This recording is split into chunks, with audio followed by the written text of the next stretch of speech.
Hi, welcome to Indiana's English Lounge. Today I'm going to be explaining the difference between two common kinds of adjectives, ed and ing adjectives.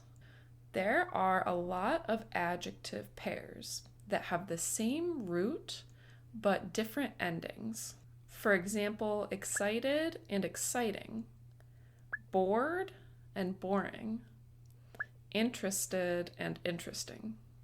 Let's take a look at how to use each kind. First, we'll talk about ed adjectives. These are adjectives that describe how someone feels. They show emotions or reactions. They often answer the question, how does it make you feel? For example, if you say, I'm bored, you are feeling bored. A few examples could be, she was excited. I am often bored at work. He was surprised when he heard the news. Now let's take a look at ing adjectives.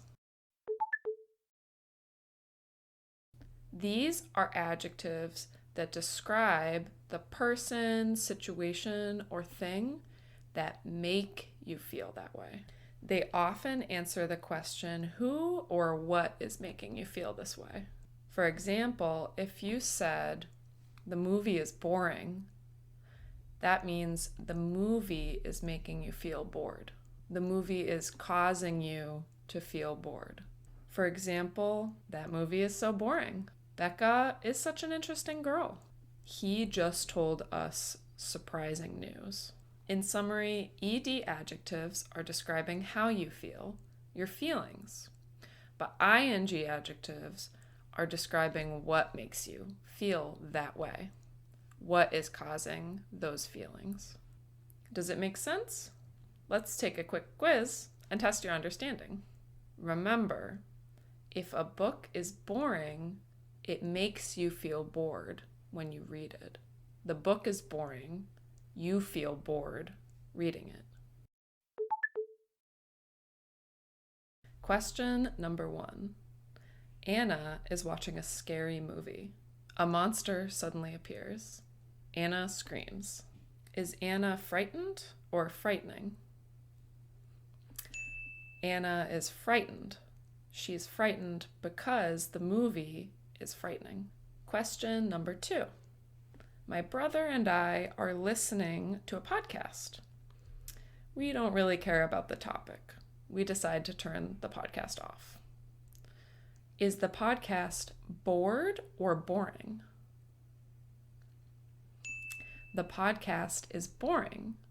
We, my brother and I, are bored because the podcast is boring. Question number 3. David came home from a long day at work at 9 p.m. He sat on the couch and immediately fell asleep. Was David exhausted or exhausting? Yes, David was exhausted. His day at work was exhausting, so he was exhausted. Here's some extra questions for you to answer and practice on your own. Feel free to post your responses in the comments. What's the most interesting book you've ever read? What's it about? Do you have any upcoming plans or vacations that you're excited about? What kinds of fun things are you going to do? Thanks for watching. If you found this video helpful, please give it a like and subscribe to my channel for more English learning content. See you next time.